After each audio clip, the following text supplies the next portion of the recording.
네, 추미애 장관의 수사지휘권 발동에 대해서 청와대가 성역 없는 수사를 위해서 불가피했다라는 입장을 내놨습니다. 대검이 즉각 수용 의사를 밝혔지만 여야의 충돌이 이어지고 있습니다. 관련 내용 포함한 정치권 소식들 김성환 시사평론가, 최수영 시사평론가 두 분과 짚어보겠습니다. 어서 오십시오. 안녕하세요.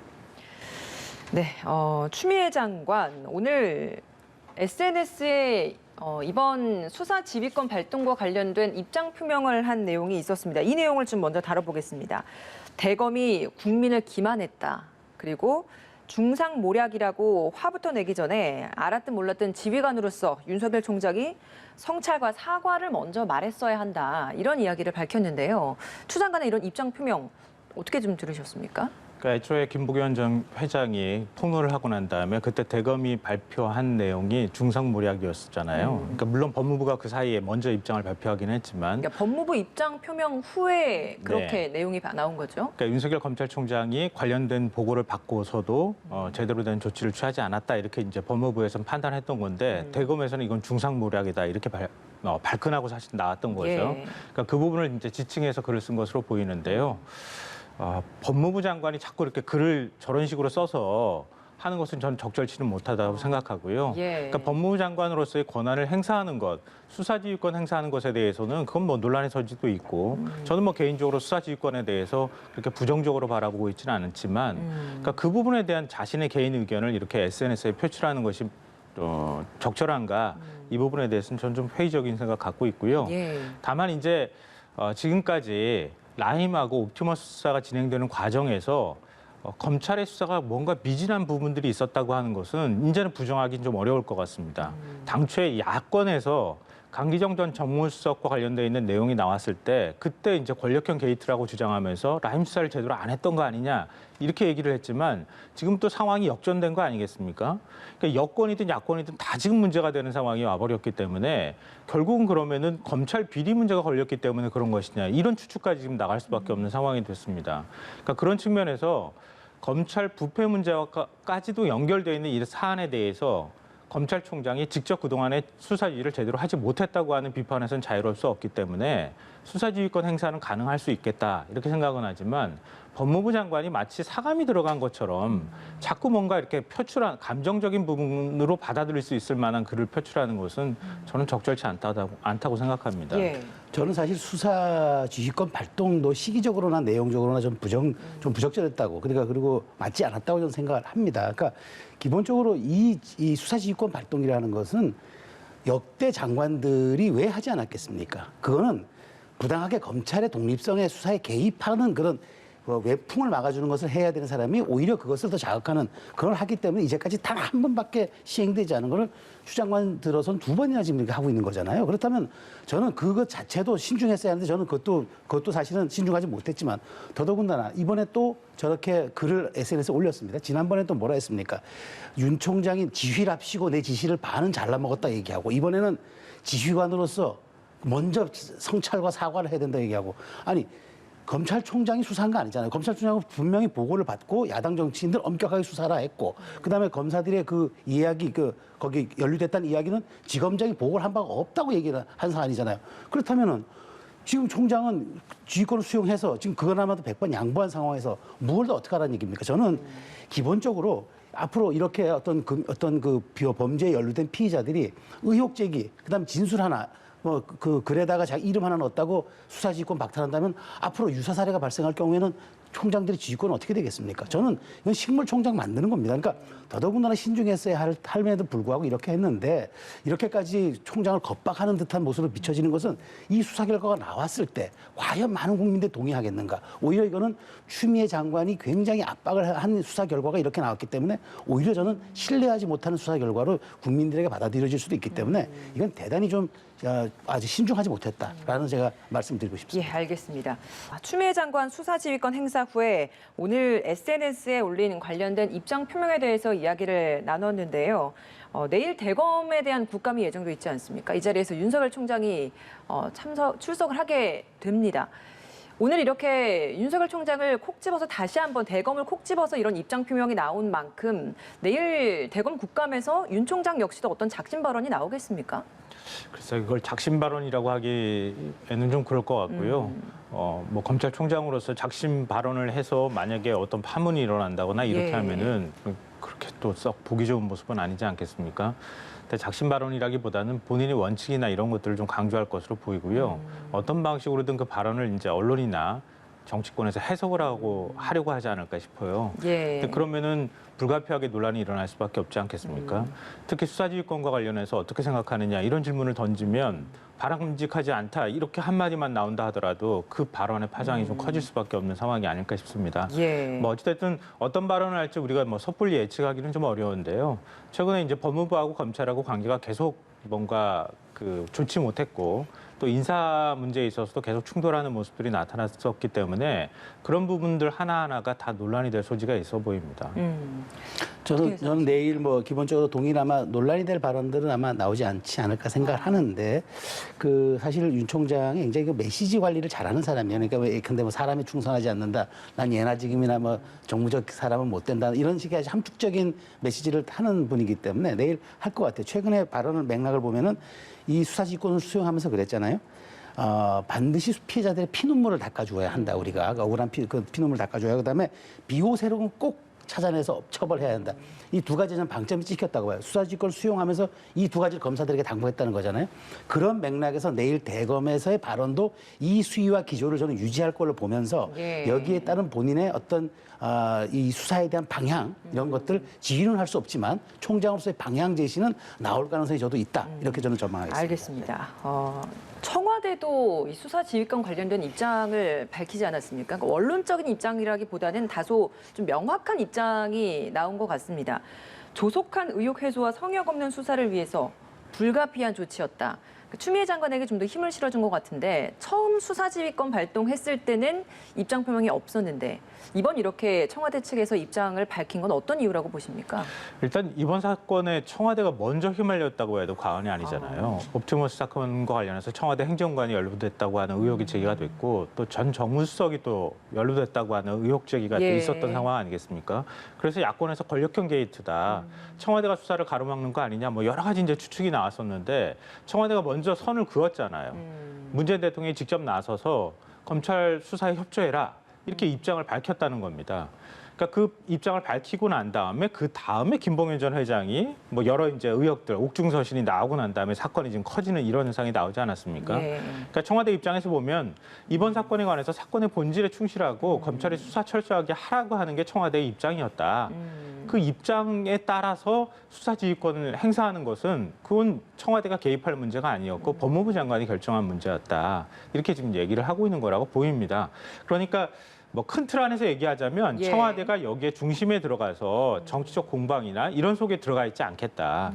청와대는 떨어져서 검찰 수사든 어떤 방식으로든 수사 결과를 객관적으로 받아들일 준비가 되어 있다라고 하는 점을 좀 강조한 태도가 아닐까 싶습니다. 알겠습니다. 그러니까 저는 뭐 백만양보해서 법무부 장관을 대통령이 임명하잖아요. 주요 강요가 자기의 법에 주어진 권한을 활용했어요. 그러니까 썼어요. 뭐 거기에 대해서 굳이 저는 입장을 안 냈어도 될 텐데 굳이 이렇게 낸 거에 대해서는 엄정한 수사 의지를 다진 것이다라고 저는 100번 양보해서 수용할 수는 있으나 다만 청와대가요? 예, 청와대가 그러니까 예. 이거 엄정한 수사 의지를 드러낸 것으로 저는 생각할 수 있으나 다만 저는 윤 총장 가족 이번 두 건의 수사지휘권 네. 발동이 있었잖아요. 하나는 라임하고 옵티머스 사건이고 하나는 윤 총장 가족에 대한 수사 의뢰 4건인데 이것까지 포함된 것으로 저는 생각을 하는 겁니다. 왜냐하면 수사지휘권 전체를 이야기했기 때문에. 자 그렇다면은 청와대가 이 부분에 대한 수사지휘권에 대한 엄정한 수사 또 뭐 이런 것들을 강조한 거는 잘못하면 저는 이게 가이드라인을 비칠 수 있다는 거죠.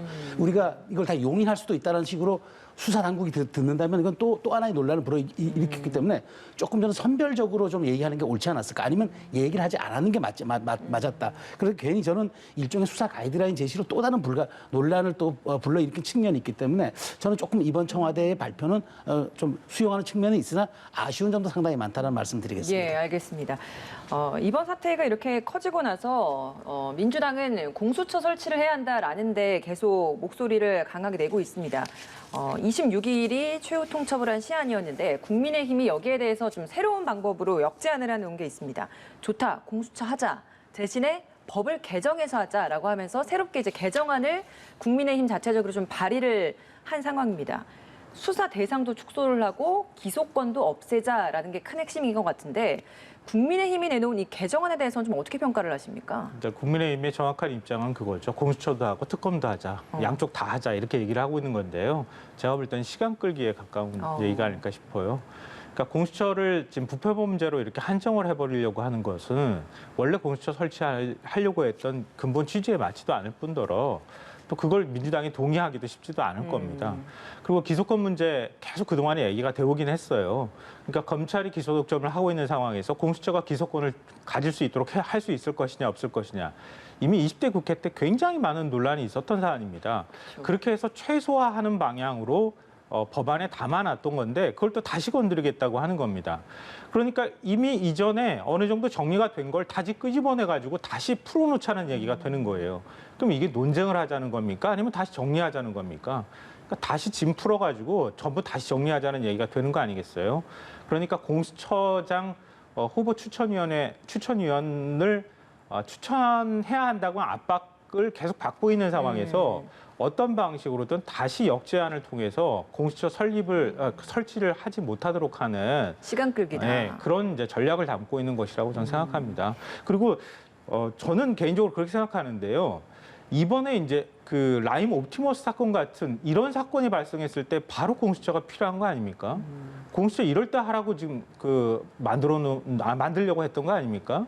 검찰 내부의 관련자들이 지금 몇 명인지 확인도 할 수 없는 상황이고 금품받았다고 하고 현직 검사 연루됐다고 하고 전직 검사장도 연루됐다고 하는 이런 사건들을 공수처가 수사를 해야 딱 맞고 가장 객관적으로 수사를 해야 될 기관인데 그 공수처를 지금 출범하기 어렵게 만드는 것 자체가 저는 오히려 모순이라고 생각합니다. 예. 저는 야당이 어쨌든 저는 공수처의 추천위원을 하는 게 좀 맞다고 봐요. 왜냐하면 기본적으로 이 법이 이제 국회 통과된 법이기 때문에 법에 사실 야당이 지금 형태로만 하면은 비토권을 충분히 행사할 수 있어요. 그래서 저는 하는 게 맞다고 보는데 다만 이번 제안은 유의미한 거예요. 왜냐? 구체적이기 때문에. 그동안 이제 야당이 뭐라 했습니까? 헌법재판소에 갔으니까 헌법재판소 결정 보고 하자고 하다가 이번에 입장을 바꿨어요. 뭐라 바꿨냐면 구체적으로 한 3가지를 집어서 얘기했습니다. 뭐 첫 번째가 그 이제 수사기소권 분리, 그다음에 이제 검경의 인지 사건을 공수처에 무조건 통보해야 된다. 이런 조항을 좀 없애자. 우리가 한번 들여다보자. 사실 이 내용들은 여당 내부에서도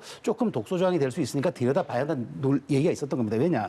공수처를 출범하는 법의 취지가 권력기관의 비대화를 막자는 거잖아요. 그런데 여기에 수사 기소권을 다 주면 여기만 비대해져요. 그러니까 이걸 조금 조정해보자라는 합리적 논의는 저는 해볼 수 있다고 봐요. 다만 야당이 지금 26일까지로 여당이 26일까지로 시한을 못 박았죠. 저는 굳이 그렇게까지 못 박을 필요는 없다고 보고 야당도 이걸 시간 끌기용으로 가면 더 역풍 맞습니다. 그러니까 구체적으로 제가 보기에 한 1, 2주 더 주더라도 이 문제에 대한 고민을 해서 법안에 개정안을 다시 만들어 놓으면은 저는 오히려 완벽한 공수처, 국민 여론에 부합하는 공수처 출범할 수 있기 때문에 이 부분은 여당이 고집만 부릴 것이 아니라 조금 함께 고민해보는 지혜도 필요한 시점이 아닌가 싶어요. 근데 이게 20대 국회 때부터 계속 나왔던 얘기인데요. 그러니까 전체는 건드리지 말고. 공수처법을 살펴보면요. 조직이 비대화될 수가 없는 조직이에요. 그러니까 기껏 다 합쳐봐야 40명 정도 될까 말까 한 아니 조직입니다. 파견 인력에 대한 지금 제한이 그러니까 없잖아요, 사실은. 그 정도 인력 가지고 어떻게 비대화합니까? 검사가 몇 명인데 한 2,000명하고 2,000명대 지금 겨우 진짜 검찰 수사관이라고 공수처 수사관이라고 해봐야 한 40명 남짓 정도밖에 안 되는 조직하고 어떻게 비교를 합니까? 그러니까 이 법에 대한 전 취지와 방향을 보자는 얘기죠. 이 법에 대한 취지가 권력기관을 견제하는 것도 용이지 여기라도 더 완벽한 그 힘을 가진 공수처로 만들자는 그런 의미는 아니잖아요. 예. 그러니까 비대화에 관한 문제로 보기보다는 그러니까 기존에 이제 검찰 권력이라고 하는 게 너무 막강했잖아요. 검사들의 비리가 있어도 이번에도 마찬가지잖아요. 왜 윤석열 검찰총장이 여러 가지로 의심받습니까? 검사들이 연루됐다고 하는 의혹들을 보고받았을 가능성이 굉장히 많잖아요. 전직 검사장과 연루된 의혹들도 보고받았다고 하고 실제로. 그럼에도 불구하고 뭔가 뚜렷한 수사의 성과라든가 아니면 뭔가가 보여지지 않았다는 거잖아요. 100번 동의하죠. 그러니까 그런 부분에 있어서 견제하는 기능으로서의 어떤 공수처 기능이라는 게 있는 것이고요. 그리고 수사권하고 기소권 분리 문제도 마찬가지지만 공수처가 기소권 못 가지면 그럼 공수처가 수사하고 난 다음에 다시 검찰로 보내야 되는데요. 그러니까 이 법에 대한 이야기는 법을 완전히 그걸 없애자는 게 아니라 부분별로 좀 디테일하게 들여다봐서 견제와 권한을 좀 분리시킬 수 있는 이러한 것들을 우리가 정치하게 들여다보자는 얘기잖아요. 예, 이 법이 알겠습니다. 통과된 취지는 야당도 동의한 거 아닙니까? 정리를 좀 해보겠습니다. 그러니까 20대 국회에서 충분히 고심을 하고 논의를 한 상황이기 때문에 법 개정을 하자라고 제안한 국민의힘의 새로운 개정안 발의는 시간 끌기 전략에 불과하다라는 이야기로 좀 정리를 하고요. 대신에 26일로 못 박은 것보다는 시간을 좀 더 두고 충분한 논의가 필요한 것이고, 그리고 국민의힘 자체적으로도 후보 추천은 그렇죠. 해야 될 것은 해야 하는 것이고, 그렇죠. 예. 법 개정은 충분히 예. 논의를 해봐야 될 만한 그렇죠. 타당한 이야기다라는 이야기로 좀 정리를 하겠습니다. 네, 공수처 이야기는 좀 여기까지 해보도록 하고, 오늘 아침에 또 새롭게 나온 소식이 있어서 이 내용 좀 다뤄보겠습니다. 금태섭 의원, 오늘 탈당하겠다라는 입장을 밝혔습니다. 당의 편가르기, 내로남불에 절망을 했다. 마지막 항해의 뜻을 충정과 진심을 담아 탈당계를 낸다. 이런 입장을 밝혔습니다. 민주당에서는 크게 의미를 부여하진 않는 입장인 것 같거든요. 금의원의 이런 탈당에 대해서 민주당에서 어떻게 좀 받아들여야 된다고 보세요? 금태섭 의원이 금태섭 의원 한 명으로서 존재하는 게 아니라 그동안에 민주당의 쓴소리를 하는 사람, 뭐 다른 의견을 내는 사람 이렇게 좀 약간 상징화된 측면이 있는 것 같아요. 언론에서 또 그렇게 만들어준 측면도 있다고 보이고요. 그러니까 민주당이 큰 틀에서 보자면 저런 그 목소리를 내는 사람을 한 그릇에 담지 못했다고 하는 점에 대한 비판들은 아마 충분히 있을 수 있다고 보는데요. 다만 이제 아쉬운 점은 뭐냐면, 그러니까 금태섭 전 의원이 그동안에 민주당 안에서 민주당에 있는 사람들한테 공감을 불러일으킬 만한 무엇인가 메시지나 아니면 그런 것들을 했느냐, 그 부분에 대해서는 저는 좀 회의적입니다. 그러니까 당원으로서 그리고 전직 의원으로서, 또 현직 의원 시절에도 마찬가지지만 당원과 함께하고 당원과 공감을 불러일으키고 그 안에서 다양한 의견들을 만들어내는 그런 역할들을 했었어야 하는데 그런 역할에는 별로 제가 볼 땐 관심이 없었던 것 같아요. 오히려 당 밖에서 다른 사람의 의견을 당 안에 전달하는 그런 역할을 오히려 더 충실했다고 생각하거든요. 근데 그런 면에서는 민주당 내부라든가 민주당 지지층 사이에서 아쉬워하는 목소리는 제가 별로 나올 것 같지는 않아요. 그럼 그거는 오히려 역으로 생각하면 금태섭 의원 입장에서는 좀 뼈아프게 생각해야 할 부분이 아닐까 저는 싶어요. 그러니까 전체적으로 보면 큰 뭐 파장이 일거나 아니면 그게 큰 영향을 미칠 거라고 보이진 않지만 민주당이 한 번쯤 앞으로 당을 운영하는 데 있어서 새겨들어야 할 부분은 있다. 이 정도로 좀 정리하겠습니다. 예. 저는 민주당이 이걸 굉장히 어떤 당 역사에서 하나의 그 분기점이 된 사례로 저는 기록될 것으로 저는 생각을 합니다. 왜냐하면 어쨌든 이 당론을 그때 어겼다고 징계를 받았잖아요. 사실 당론이 국회법과 헌법보다 우선합니까? 저는 국회의원의 본연의 가치가 무엇인지 금태섭 의원이 아주 그 논쟁을 화두를 던지는 그런 계기를 마련했다고 생각하고요. 당에 뭐 이른바 조금 박해라는 말이 있었잖아요. 뭐 조홍천 의원, 그다음에 박용진 의원, 김혜영 의원, 그다음에 이런 분들에 대해서 당이 좀 쓴 목소리 내는 이른바 중도의 목소리를 자꾸 이렇게 좀 이렇게 등한시했던, 배관시했던 이런 점들에 대해서 좀 아까 계기로 삼아야 한다고 말씀하셨는데 저는 180석 가까운 거였기 때문에 더더군다나 왜 이런 일이 벌어졌는지 저는 21대 국회 길게 가야 하니까 지금 이 시점에서 한번 돌아보고 성찰해보는 아주 중요한 계기가 되어야 한다. 민주당의 당 역사에 또 하나의 어떤 분기점으로 기록된 사례가 될 수 있기 때문에 단순히 금태섭 의원의 영웅적 행위로만 치환해버리면은 이것은 민주당이 이것을 제대로 들여다보지 못하는 본질을 직시하지 못하는 것이 될 것이다. 라는 말씀 드리고 싶습니다. 알겠습니다. 오늘 두 분 말씀 여기서 마무리 짓겠습니다. 김성환 시사평론가, 최수용 시사평론가였습니다. 고맙습니다.